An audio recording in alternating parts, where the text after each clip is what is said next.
Empreendedorismo, saúde, carreira, maternidade, beleza, família.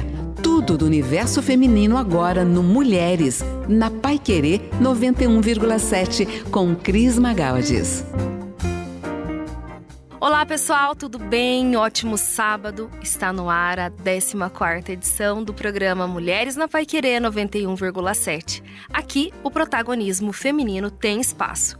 Gente, e eu quero aproveitar para agradecer quantas mensagens lindas eu tenho recebido nas minhas redes sociais, de mulheres que acompanham o nosso programa e todos os sábados ficam esperando ansiosamente o nosso programa. Eu fico muito feliz com esse retorno de vocês e hoje nós vamos falar de algo que é do interesse de todas as mulheres, que é a reprodução humana. E para falar sobre esse assunto, eu convidei uma das melhores especialistas do Brasil. Gente, direto de São Paulo.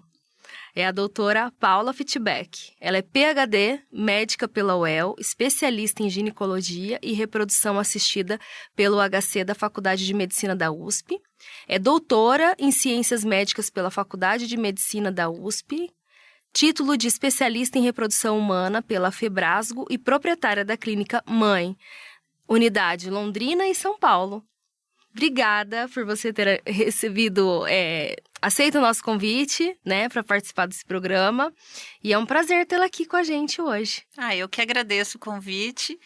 Como você mesmo falou, eu sou formada aqui na UEL, né? Eu tenho um vínculo muito grande com Londrina, então sempre estar participando de programas e atividades aqui em Londrina, para mim é sempre um prazer enorme. Que bom.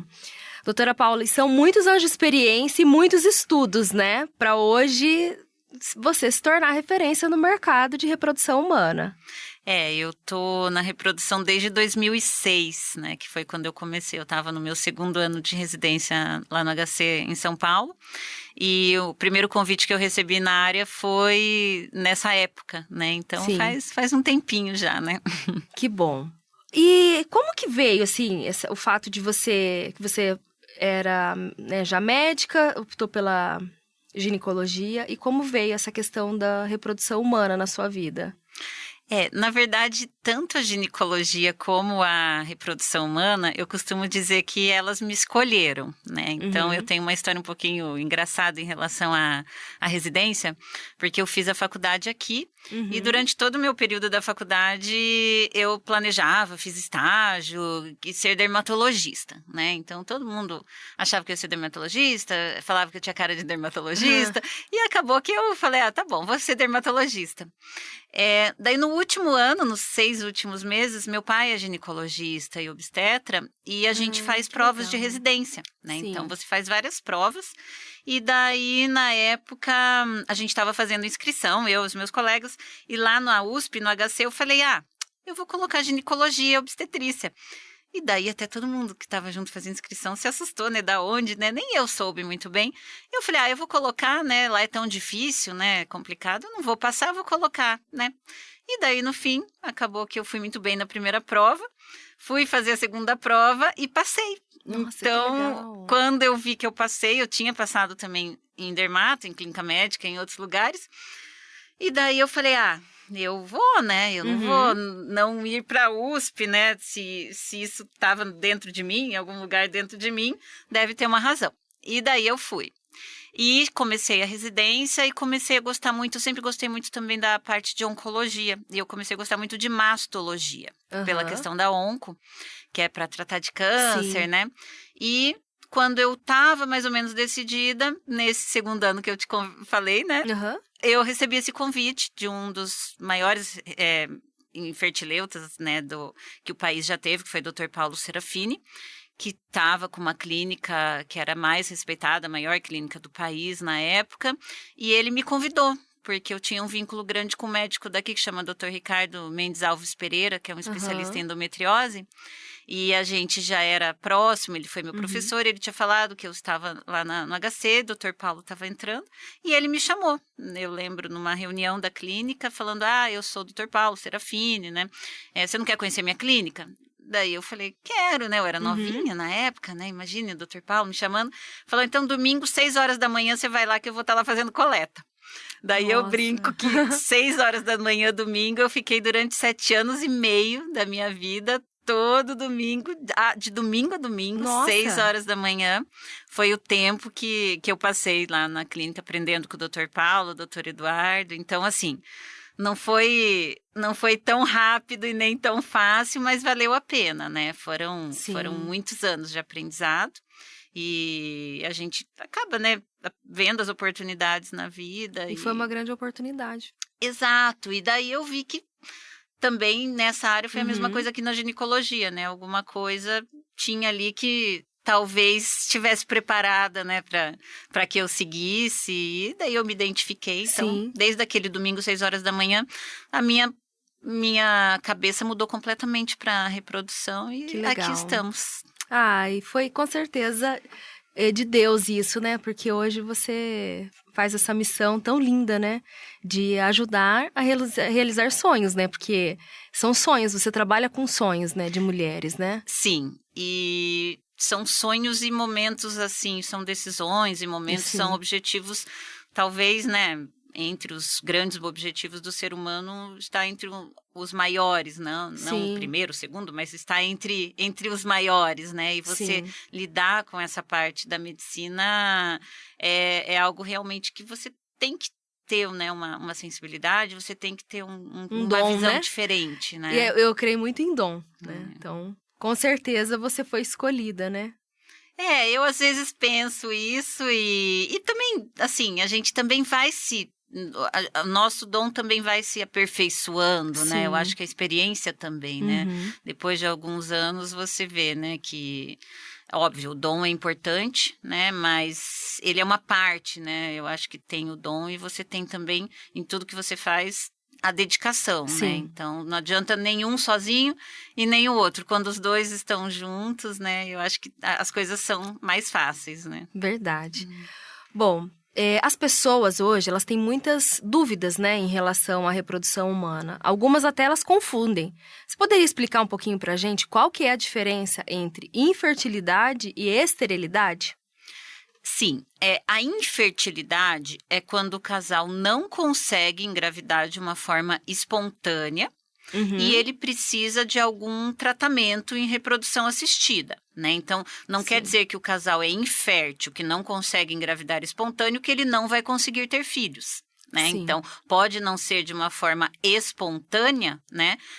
Das formas naturais, ou eu prefiro o termo espontâneo, mas ele consegue engravidar, seja com a técnica de reprodução assistida que for direcionada para ele.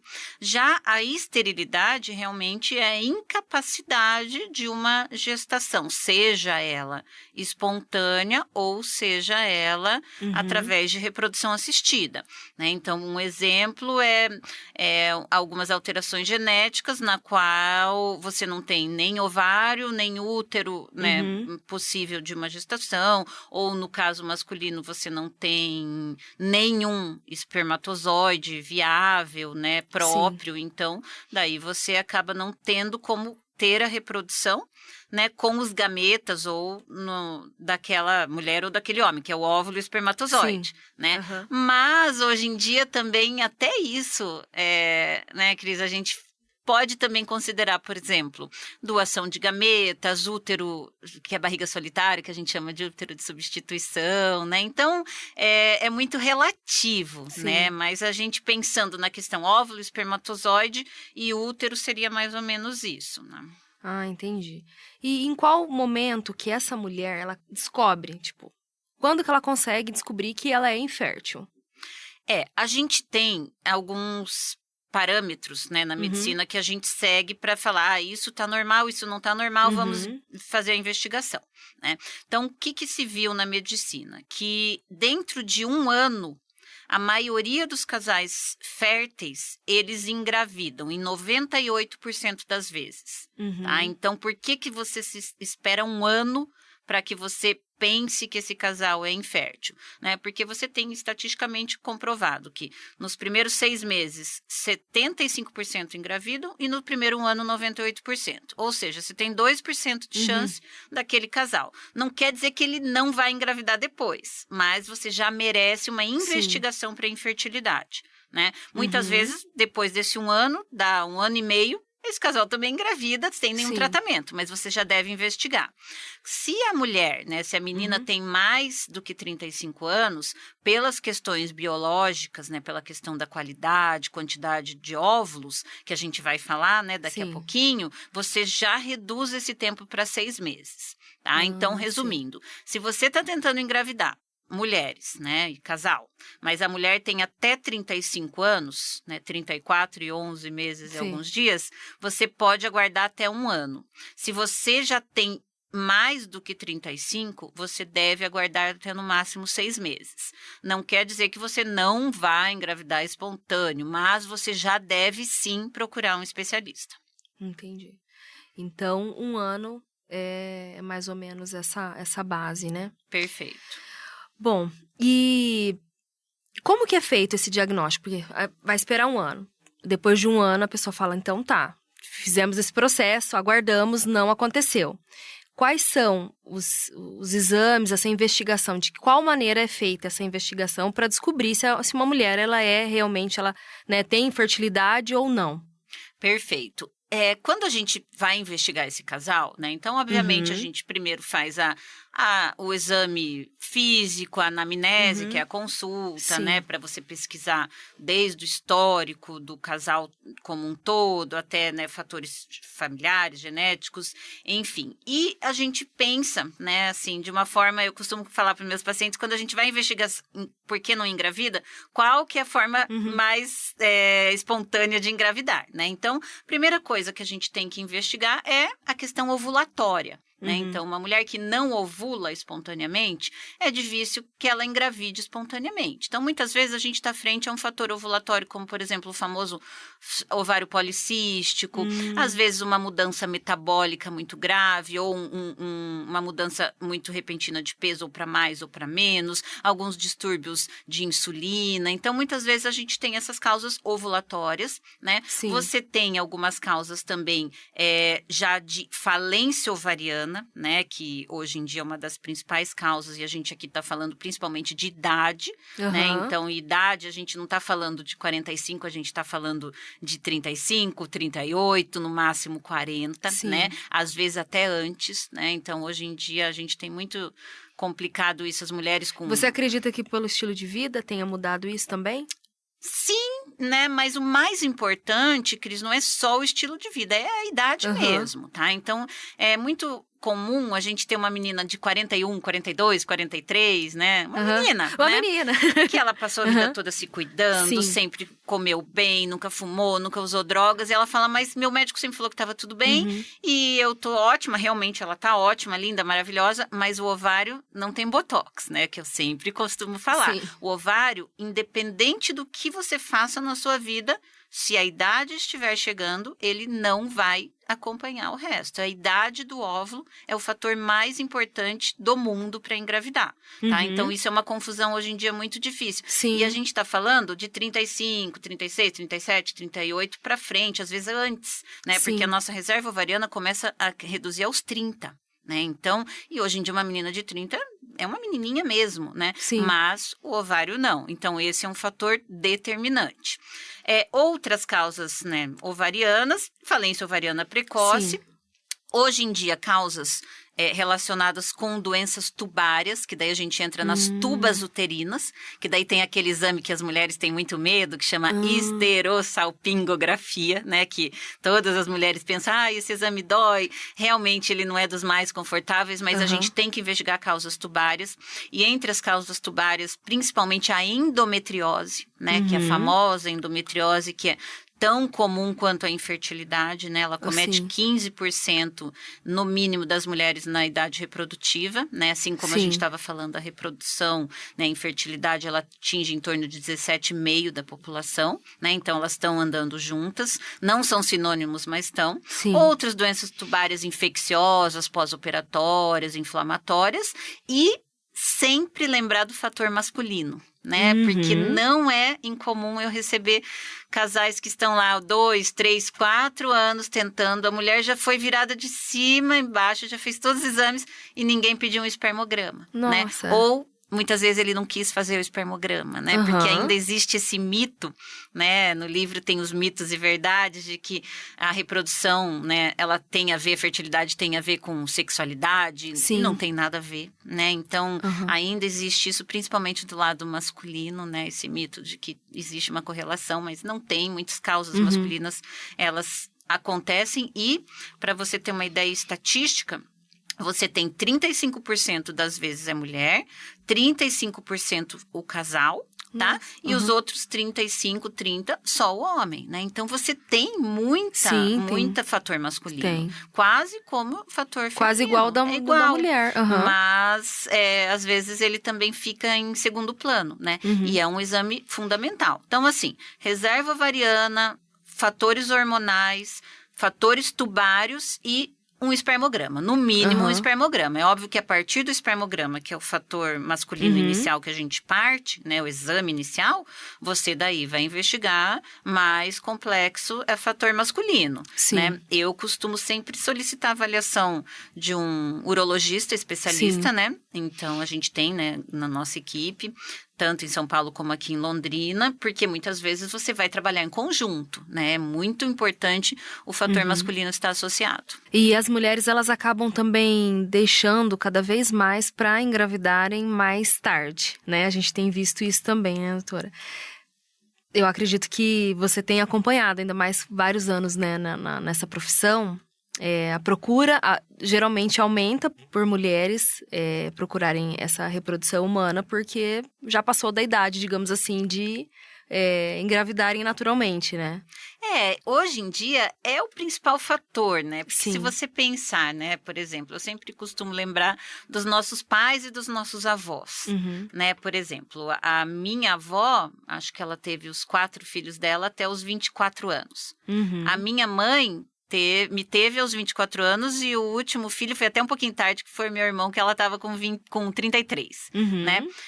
Eu tive a minha primeira e única filha com 32 e ainda acho que já estava meio nova, né, para nossa geração, né? Sim. Então, o que aconteceu, né? Essas mudanças sociais da mulher no mercado de trabalho, né, as opções que ela tem hoje, né, acesso a métodos contraceptivos, toda a mudança social que aconteceu, né, fez com que a mulher pudesse escolher quando ela, né, quer engravidar.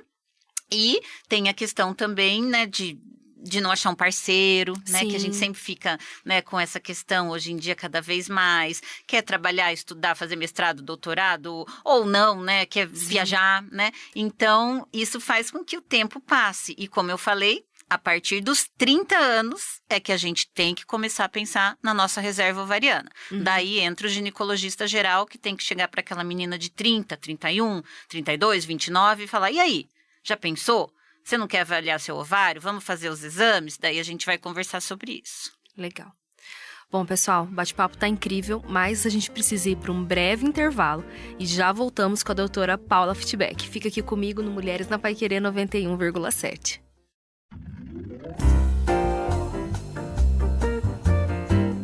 Olá, estamos de volta no Mulheres na Paiquerê 91,7 e aqui comigo hoje a doutora Paula Fitbeck, que é ginecologista e especialista em reprodução humana.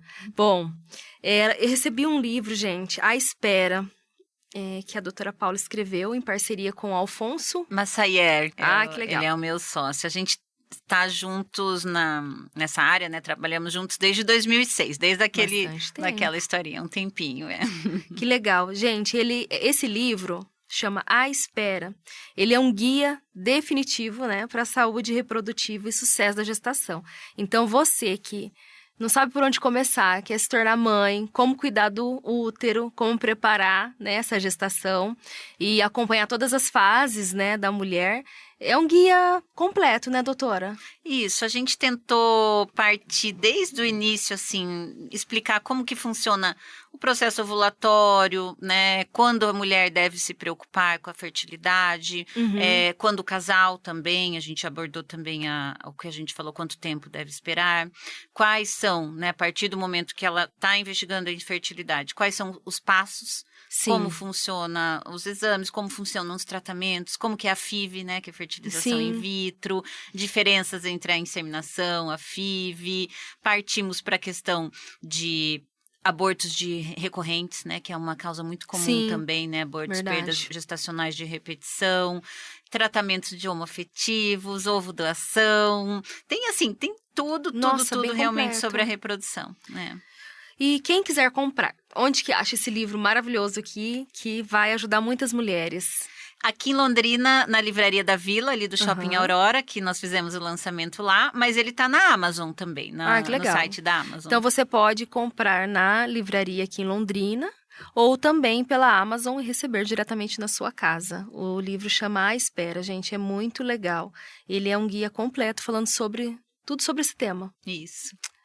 Bacana. E legal que a gente também estava falando, antes do intervalo, você estava explicando sobre a mulher, né? Ela deixa esse momento para engravidar quando ela já fez tudo, né, doutora? Quando ela já realizou os sonhos dela, falou, agora é o momento de engravidar. E muitas vezes essa dificuldade em engravidar, porque realmente ela já passou da idade. A gente estava comentando aqui na hora do intervalo nos bastidores, essa possibilidade que tem dela se programar para isso, né? Não deixar isso justamente para a última hora, quando ela já está numa idade mais avançada, né? Então, para quem está nos ouvindo, as mulheres mais jovens, que idade que ela tem que começar, assim, a se preocupar? Porque a gente sabe que muitos ginecologistas, eles só, né? Você vai numa consulta de rotina, ele vai fazer os exames, tudo bem, você está ótima, mas ele acaba não entrando nesse assunto, né? Qual é a programação para essa mulher se tornar mãe e tudo. Como que essa mulher deve começar a pensar? Quando que ela tem que se preocupar com isso? E muitas vezes partir dela mesmo para instruir o médico dela, né?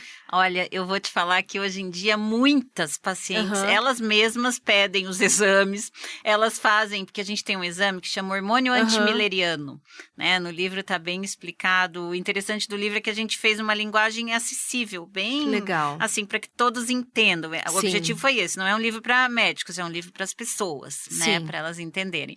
E esse exame, muitas vezes o ginecologista nem pede, é um exame no sangue, que você consegue avaliar de uma forma mais objetiva como está o banquinho de óvulos daquela mulher, né? Então, ele é um exame de sangue, né? Então, eu chego várias vezes com as pacientes, eu mesma pedi meu antimileriano, né? Mas qual é a questão, né? Você tem que pensar na idade. Sim. E a idade não é 40, né? A idade para você começar a pensar é a partir dos 30. E principalmente se você não tiver planos nos próximos 3 a 5 anos a partir dos seus 30, né? Porque muitas vezes aos 30 anos, a mulher ainda nem pensou em ser mãe. Não que ela não queira, mas ela ainda não está pronta por qualquer razão que seja, né? Às vezes ela não encontrou o parceiro ideal, né? Não que precise também um parceiro ideal. Você tem hoje em dia a possibilidade de produção independente, né? Que cada vez mais tem aumentado, mas às vezes não está na idade ainda de pensar nisso ou não quer ainda pensar nisso. Às vezes ela ainda não terminou de estudar, não fez a viagem que ela queria. Então, assim, a gente hoje em dia se planeja, né? Muito nessa questão de social, financeira, e a gente esquece um pouquinho disso. E a gente tem que sempre lembrar que o ovário, ele não respeita nenhum outro fator a não ser o tempo, né? Então, a idade certa para você começar a pensar é a partir dos 30. Né? Mesmo se você já teve um filho lá com seus 20 e poucos, às vezes você quer ter um segundo, você quer ter um terceiro, né? Então, é muito importante você fazer uma avaliação da sua reserva ovariana, que pode ser através desse exame de sangue, pode ser através de um ultrassom, que a gente chama ultrassom transvaginal para contagem de folículos antrais, que nada mais é porque um especialista olhar o ovário e contar mais ou menos como está o aspecto, né, os ovinhos lá que estão na reserva daquela mulher, e ela fazer uma avaliação geral, né, porque muitos fatores de risco, por exemplo, você tem uma menina que já tem um histórico de endometriose, que a gente falou, uma menina que tem na família a mãe, a tia, a avó, a irmã que tiveram menopausa precoce. Isso é um dos principais fatores, aliás. Se a sua mãe e sua avó entraram na menopausa mais cedo, você tem um fator muito importante de ter uma falência ovariana precoce também, né? Então, menopausa abaixo dos 40 ou próximo dos 40 anos. Também tem que lidar de uma forma diferente. Então, você já tem um fator conhecido, você deve, né, fazer essa avaliação e, se possível, se planejar, né? E hoje em dia, cada vez mais está disponível e tem aumentado muito a acessibilidade do congelamento de óvulos, né, Cris? Que é um procedimento que, obviamente, não é tão acessível a tantas pacientes como deveria ser, né, principalmente no nosso país, mas ele cada vez mais é uma realidade. Congelamento de óvulos tem sido, né, cada vez mais procurado e ele permite que a mulher tenha essa autonomia de se planejar. A mulher, muitas vezes casada, eu tenho muitos casais que fazem o congelamento e eles são casados. A gente não quer agora, doutora, a gente vai congelar ou óvulo ou congelar embrião também, né? Então, muitas vezes a gente congela já o embrião se a mulher já tem um parceiro. Então, esse planejamento, ele tem que ser feito na hora certa. Porque muitas vezes, quando o casal procura, né, o tempo já passou e essa falência ovariana, essa queda da reserva, tanto na quantidade como na qualidade dos óvulos, ela é irreversível, né? Você não tem o que fazer. Você tem, obviamente, fora o congelamento de óvulos, você tem daí uma outra opção que é a doação de óvulos, que é um banco de óvulos, né? No qual a mulher pode sim engravidar, independente da idade que ela tiver, estando até já na menopausa, né? Mas é um pouquinho diferente, né, do congelamento de óvulos. São tratamentos, né, que seguem algumas linhas diferentes, mas ela também pode ser mãe, né, mesmo ela não tendo feito esse congelamento, se ela já entrou na menopausa. Sim. E além da endometriose que você falou que pode causar a infertilidade, quais são as outras doenças que causam? Excelente pergunta. Então, a gente tem endometriose, a gente tem algumas doenças autoimunes, tá? Então, muitas tiroidites. É muito comum mulheres ter hipertiroidite, Hashimoto, essas alterações autoimunes ou outras doenças autoimunes, por exemplo, lúpus, algumas formas, né, mais raras. Você tem o tratamento anterior, por exemplo, com uma quimio-radioterapia, né? Então, principalmente pacientes oncológicas, elas devem, antes do tratamento oncológico, fazer essa avaliação e, se possível, congelar os óvulos antes da quimio, da radioterapia. A mesma coisa, algumas cirurgias, né? Entre elas a cirurgia para endometriose, que é uma das causas, às vezes, de falência ovariana. Então, muitos especialistas, eles operam e esquecem disso. Então, aquela menina, ela ainda não teve filhos ou quer ter filhos e ela não fez a avaliação da reserva ovariana e pós-operatória aquela reserva despenca, né? Nossa. Então, também é um dos fatores que a gente encontra muito, né, ainda, infelizmente, né? Essa falta de informação, né? E essa falta de informação, como a gente estava falando, ela não tem que partir, né? Não é a mulher que não deveria partir do paciente, né? Deveria partir do médico. Do médico. A informação tá aí, mas são fatores, às vezes, muito específicos, né? Então, é aquele ginecologista, né, que vê a paciente todo ano, né, desde sempre, lembrar, e aí? Desde a adolescência, né? Exato. Como é que tá? Vamos ver, vamos pensar nisso, né? A mesma coisa, o cirurgião que vai operar, o oncologista que vai fazer o tratamento. Então, assim, tem um estudo muito antigo em relação às mulheres que fizeram tratamento para câncer de mama, que mostrou que o impacto psicológico e emocional para aquelas mulheres que não podiam ser mãe depois do tratamento e não foram avisadas, foram muito mais significativos do que o próprio diagnóstico de câncer. Porque depois elas chegaram, não, agora não dá porque você fez o tratamento, você, né, e o seu ovário não está mais funcionando. Então, para a questão realmente emocional, mostrou que o impacto foi muito mais significativo ou igual ao diagnóstico inicial, né? Então, realmente, você pensar no futuro reprodutivo é algo que pode mudar muita coisa lá na frente. Sim. E com certeza chega algumas situações para você que se tivesse sido pensado, seria muito mais fácil, né? Ah, com certeza, né? Então, a gente tem umas meninas, a gente tem uma menina que é muito minha amiga, que mora nos Estados Unidos, que é uma das embaixadoras do Ovo Doação no Brasil, e com ela aconteceu, né? Que ela acabou... É aquela história de todas nós, né? Viajou, trabalhou e nunca quis ter filhos, né? Então, Sim. muitas vezes, isso também acontece. Você não quer ter filho hoje com 30, 35, 38, 40, mas você vai querer com 45. E você não foi avisada. Você não foi preparada para isso, Exato. né? Então, quando ela chegou lá, ela conheceu o marido dela atual, né? Ela já estava com 40 para 41.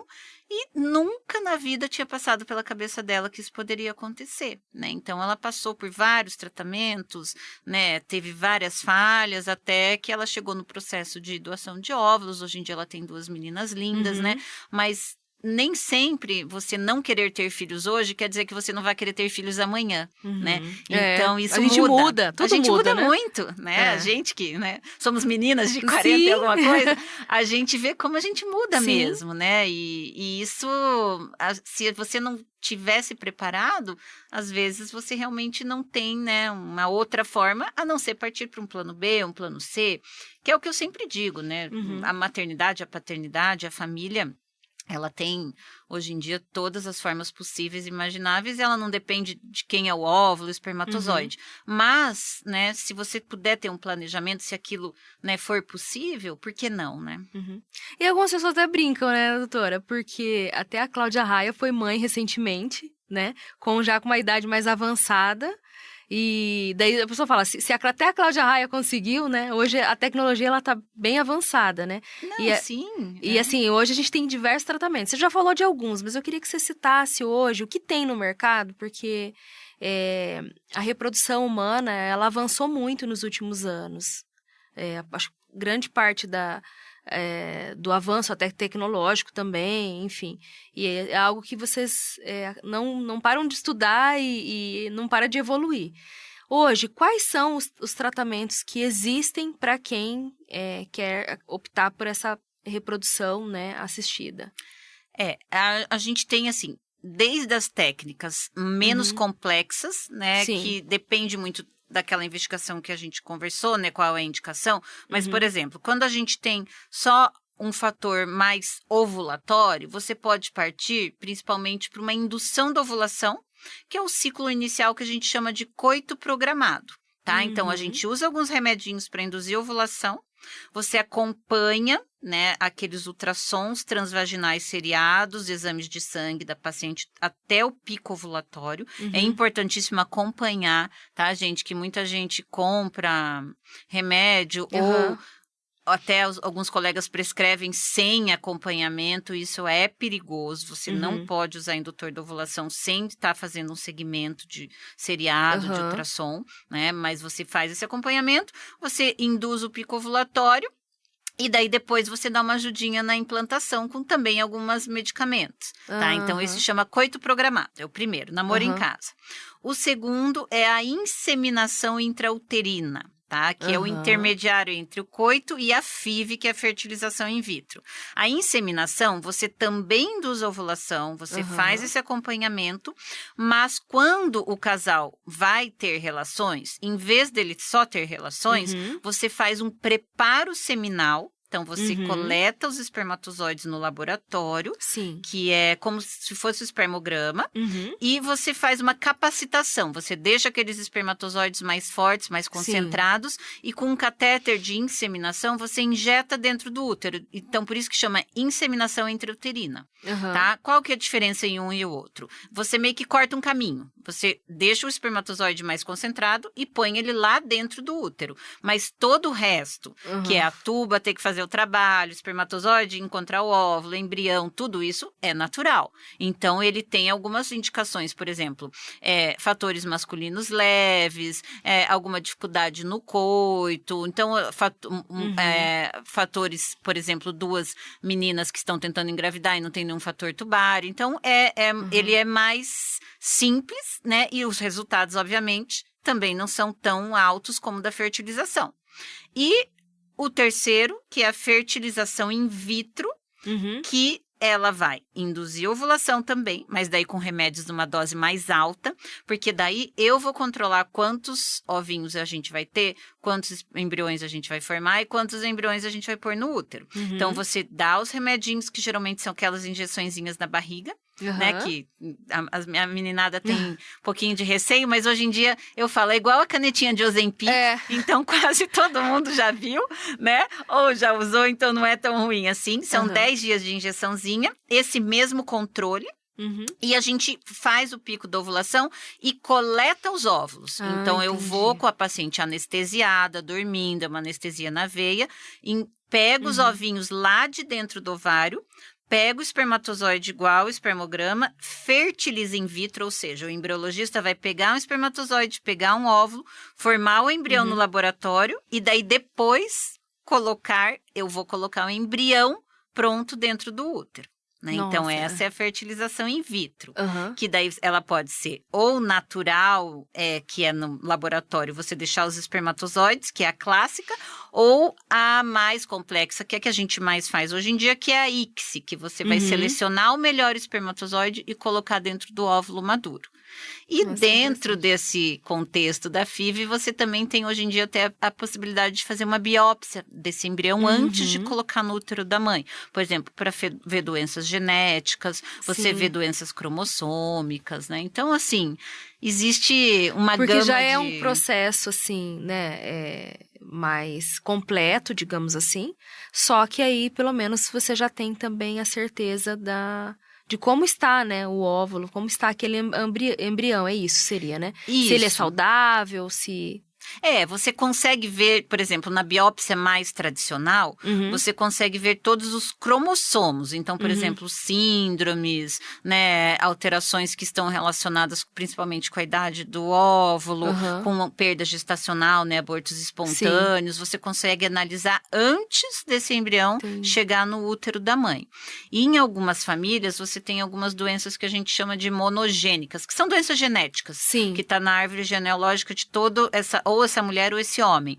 Você consegue hoje em dia fazer uma sonda específica para essa doença, mapeada relacionada com a doença na família. Então, você estuda os parentes, né, a mãe, o pai, o próprio paciente que tem a doença genética, você faz uma sonda específica para aquela doença e você também pode estudar antes de tirar essa incrível. doença. Maravilhoso.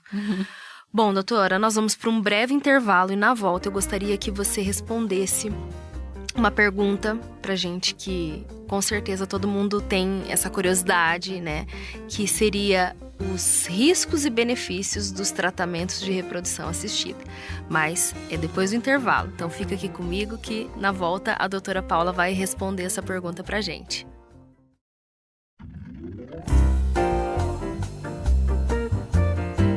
Estamos de volta no Mulheres na Paiquerê 91,7 e aqui comigo hoje a doutora Paula Fittbeck. A gente está batendo um papo sobre reprodução humana e eu estava perguntando aqui para a doutora Paula, antes do intervalo, quais os riscos e benefícios do tratamento de reprodução assistida. A gente sabe que evoluiu bastante, doutora, mas tem gente que ainda tem medo, né? Tem receio, não sabe se tem algum risco, né, para poder fazer essa reprodução assistida.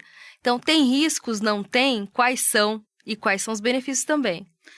Como qualquer tratamento, né, Cris, de médico, a gente sempre tem alguns fatores de risco, né? Então, é por isso que é muito importante a paciente, o casal, ele passar por uma anamnese, por uma consulta especializada e fazer todos os exames antes, né? Sim. Então, quem já passou comigo viu a lista gigantesca de exames, mas a gente tem que ter certeza que aquela indução hormonal, que aquele procedimento de coleta, que aquela gravidez não vai causar mais riscos, né, do que benefícios para aquele paciente. Sim. Então, por exemplo, a gente faz avaliação para ver o processo de coagulação, né, porque muitas vezes você tem um risco maior ou daquela paciente sangrar na coleta ou dela ter um evento trombogênico, uma trombose com os hormônios. Então, se você vir antes esses fatores, você consegue prevenir e evitar com que isso aconteça. Você tem que avaliar se ela tiver alguma condição clínica de base, né? Então, uma hipertensão gravíssima, né? Alguns casos de um excesso mesmo de sobrepeso, no qual tem uma contraindicação a fazer a coleta, a gestação, você tem que considerar. Muitas vezes você conversa com aquele casal, né? E, vamos dar alguns meses para melhorar isso e depois fazer, depois engravidar. Isso é fundamental. Sim. Por isso que é muito importante você estar em conjunto, né, multidisciplinar, com outros colegas, né? Muitas vezes um cardiologista, um clínico geral, né? Um endócrino, para que você avalie os fatores de risco.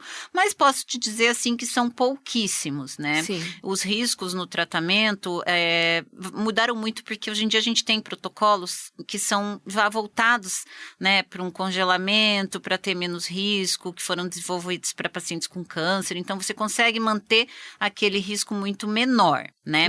Um risco, por exemplo, como a gente falou de um sangramento, é menor do que 1%, mas você também estando bem assistida, você já tem, né, as condições de resolver, né, no momento adequado. Então, assim, são raríssimas. Eu tive algumas contraindicações, menos, assim, não dá para contar nos dedos mesmo, né? Uma delas até foi uma pessoa que é muito próxima minha, que ela estava com um tumor na região aqui, perto do mediastino, que é essa parte mais próxima do pescoço, né?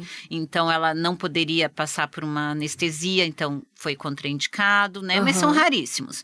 E a questão dos benefícios, né? São, né? Desde a questão de você poder preservar os seus óvulos, planejar a sua vida, né? Se um dia você for utilizar, até todo o processo de gravidez como um todo, né? Sim. O que a gente sempre tem que pesar, né? Na questão é realmente, assim, quão segura vai ser aquela gravidez, né, que a gente estava falando, né, do fator idade, não só para óvulo, mas também para engravidar, né, então a gente sempre depois tem é que outro pensar. processo, né, até o final dessa gravidez, né, então como essa mulher está, como está a saúde dela.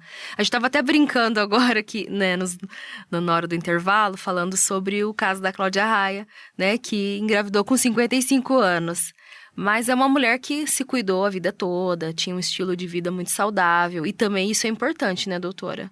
Para engravidar é muito importante, né? Então, eu sempre costumo dizer que realmente ela plantou, né? A Cláudia Raia plantou tudo aquilo que ela conquistou, né? Agora nessa gravidez, né? Ela sempre esteve, né, com a saúde em dia, e isso para a gestação é fundamental. A gente estava falando na questão máxima, né, de idade. Você tinha, há um tempo atrás, pelo CRM, 50 anos, né? A partir dos 50 anos, teve uma época até muito curta, que as resoluções do CRM, elas variam, né? De alguns anos elas vão mudando. Então, um período curto, o CRM meio que proibiu que mulheres acima de 50 anos pudessem engravidar com reprodução assistida, né? Mas isso durou muito pouco. Hoje em dia, eles não proíbem, eles só recomendam, né, que se passou dos 50 anos, aquela paciente, ela deve ser avaliada, né, por um especialista, um cardiologista. Ela tem que fazer uma avaliação mais completa, né, com uma justificativa, né, com outros profissionais, até para saber se ela tá, né, com a saúde preparada para essa gestação, né? Sim, porque você tá pensando na saúde da mãe e na saúde do bebê, né? Então, ali dos dois, né, você tem que ter certeza que aquela gestação, né, não vai ser uma gestação maior do que o risco esperado, né? Toda gravidez a gente fala, né? Tudo pode acontecer. Mas se você já tiver um grande indício de que aquela gravidez, né, vai acarretar um risco muito grande, né, você tem que realmente ponderar, né? Daí você tem que sentar com a paciente, explicar e tentar chegar num consenso, né? Mas você realmente, assim, tudo é bom senso, né? Sim. Tudo bom senso. E pensando até nesse estilo de vida que tem a Cláudia Raia e permitiu que ela tivesse uma gravidez aos 55 anos. Existem estilos de vida que possa beneficiar os tratamentos? Sim, se você, como a gente já conversou, né? Se você já passou de uma idade, óbvio que a idade do seu óvulo vai ser o fator fundamental. Mas, se você sempre, por exemplo, teve uma saúde em dia, se alimentou bem, se você tá com o peso adequado, você tá com essa parte metabólica, né, vitaminas, tudo isso adequado, quando a gente vai transferir o seu embrião, você vai ter uma chance maior, porque teu útero vai estar mais receptivo, teu organismo vai estar mais receptivo, a tua gravidez, ela vai evoluir de uma forma melhor. No fator masculino, em especial, isso é super importante, né, porque o homem, diferente da mulher, ele forma novos espermatozoides. A cada 72, 90 dias, ele faz o que a gente chama de um processo de espermatogênese. Ele forma novas células. Isso não acontece com o ovário. O ovário formou no útero da mãe, você só vai usar o banquinho que você já tem. Você não forma novas células depois que você nasce. O homem, ele forma novos espermatozoides a partir da puberdade e tudo aquilo que ele faz, tanto para bom quanto para ruim, vai interferir na qualidade do espermatozoide. Nossa, e você, com uma mudança do estilo de vida, por exemplo, você consegue fazer com que, dali 3 meses de controle metabólico, emagrecimento, parar de fumar, parar de usar drogas, às vezes o próprio Covid, quando foi a época do Covid, infecções virais, né? Tudo isso afeta de uma forma muito significativa o espermatozoide. Sim. Então, essa mudança no estilo de vida do homem, ela pode significar uma chance de gravidez muito maior. Sim. Bom, um outro aspecto, eu acredito que pessoas que buscam esse tipo de tratamento para engravidar, elas têm a questão emocional muito forte. Então, como que você lida, né, no seu consultório dia a dia ali? Porque são sonhos, expectativas. É desafiador, né, doutora? Como que você consegue ajudar essas pessoas, tranquilizar, porque é algo que é, assim, a realização de um sonho, é um projeto de vida que esses casais têm, essas mulheres, enfim, né? A gente que está há muitos anos nessa área, a gente já entendeu, né, a maioria de nós que vivemos esse mundo, que o fator mais difícil de ser enfrentado pela infertilidade é o emocional. Né? Então, a gente vê aquele casal, aquela mulher, aquele paciente que desiste do tratamento, a principal razão é essa questão emocional, porque ela é muito difícil, tá? Então, em todos os casos, você já vai ter uma bagagem de culpa muito grande, de julgamento, né, assim, a gente vê que, assim, muitas pessoas, elas não entendem por que aquilo está acontecendo com ela, apesar da gente já estar falando, né, que isso é comum, que uma a cada 6 pessoas no mundo vão passar pela infertilidade, mas quando você recebe esse paciente, esse casal, você já tem, né, em mente que aquela carga emocional, ela é realmente determinante para o que você vai enfrentar a partir dali. Então, a principal coisa que você deve fazer primeiro é acolher, né? Então, por isso que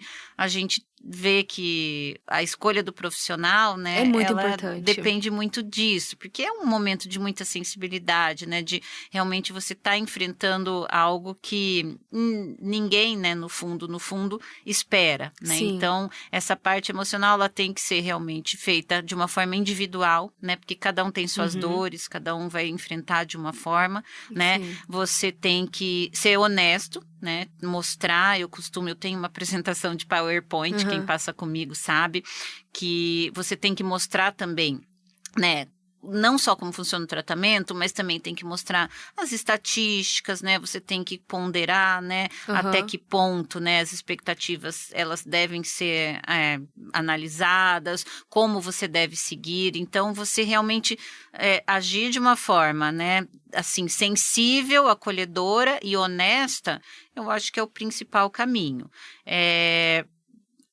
Pensar que não vai ser simples, vai ser fácil, essa parte emocional, né, a gente vai tirar de letra, não é bem assim, né? Então, cada um tem uma forma, né, de passar por aquilo, mas cada casal você vê que um pouquinho ele vai ter assim a sua carga e você tem que ir lidando conforme as coisas vão acontecendo.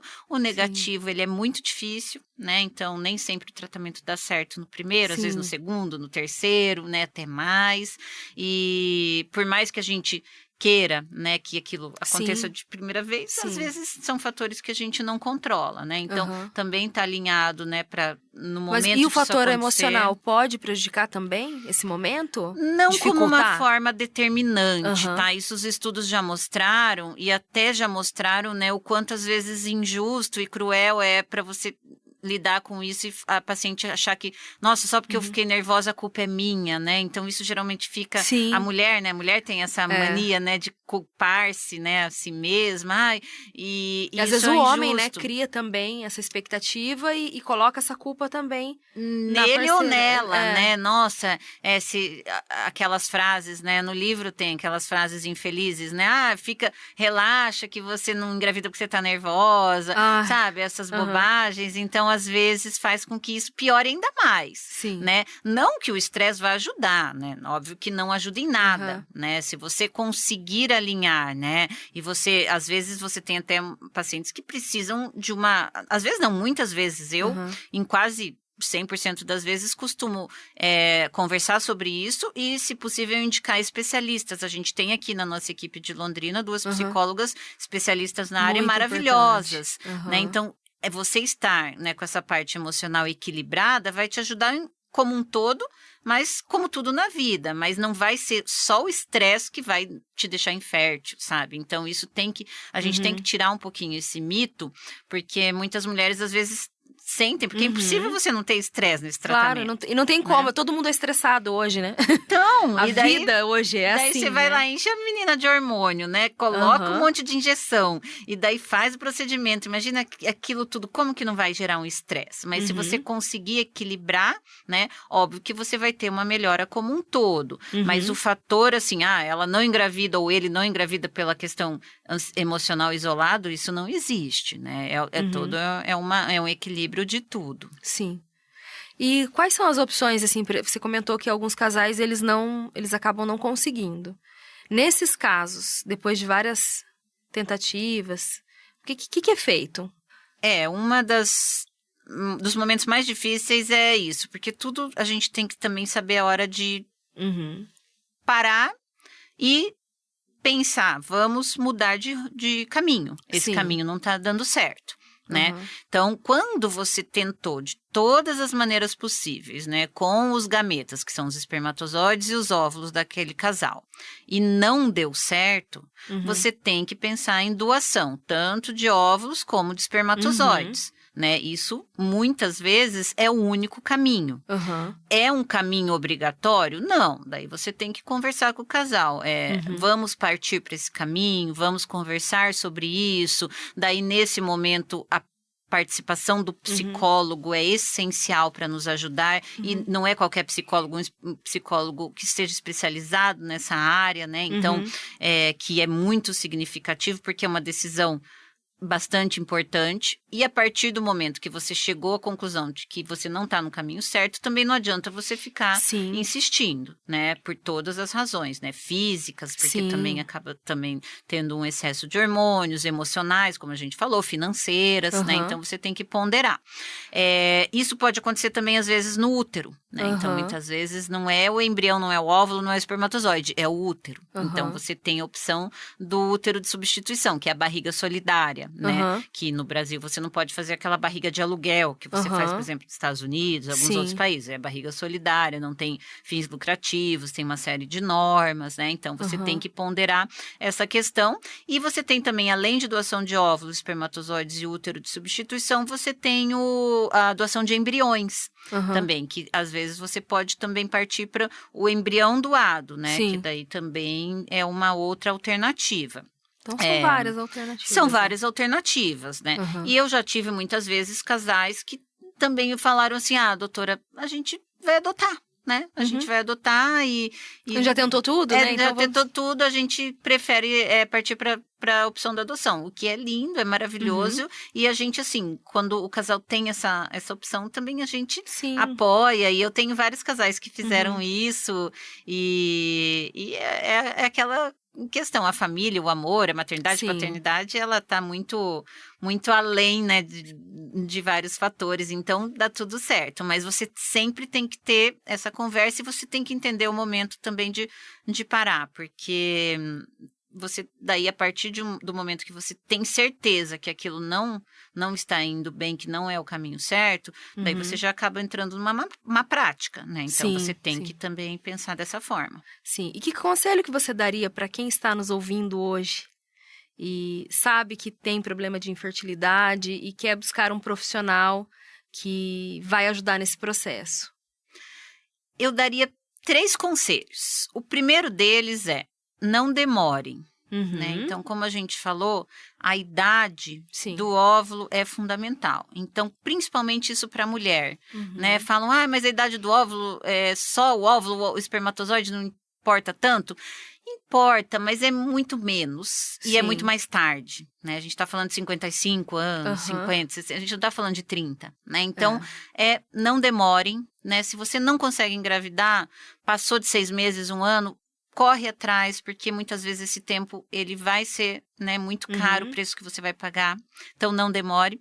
Segundo, quando você for escolher, muitas vezes você tem que sentir que é o médico certo para você.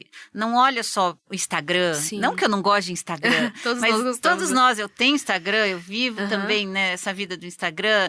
Eu não sou dessa geração, eu sou da geração que nem existia celular quando eu comecei a trabalhar, mas eu tive que mudar. Mas assim, olha onde você está indo, não olha só... Vocês são profissionais sérios, competentes, onde ele se formou, tem uma história, né? Perfeito. Se ele tem uma formação boa, se ele tem título, hoje em dia você tem que ter título de reprodução, você não pode sair fazendo sem título, entendeu? Se ele é um médico sério, bem formado, não só a questão externa, você tem que conversa com outros pacientes que passaram, sabe? Se informe sobre esse profissional e veja se é o que toca o seu coração, porque muitas vezes o profissional pode ser maravilhoso, mas não é o especial para você, não é o que vai te dar o tratamento mais acolhedor, né?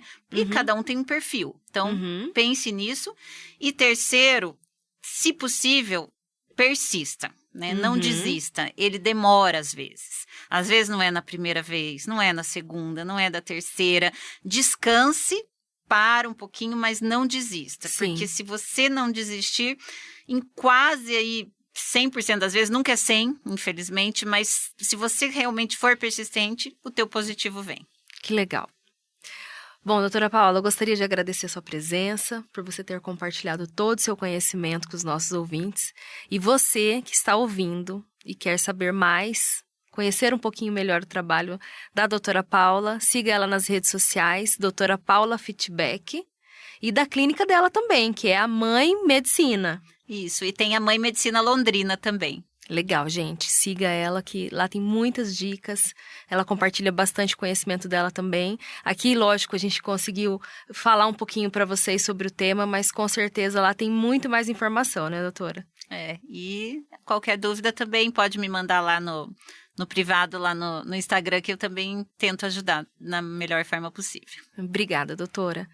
Essa foi a 14ª edição do Mulheres na Paiquerê 91,7. Comigo, Cris Magaldes. Aqui o protagonismo feminino tem espaço. E não esqueça, todo sábado, à 13h, você tem um encontro marcado aqui no Mulheres na Paiquerê 91,7. E você, gostou do programa? Quer compartilhar com alguém? Todos os nossos programas, eles ficam disponíveis no canal do YouTube Paiquerê 91,7. Você fica agora com o Rádio Show com o Cristiano Pereira, com uma seleção maravilhosa de músicas que vão deixar o seu sábado ainda mais animado. Tchau, pessoal, e até o próximo sábado.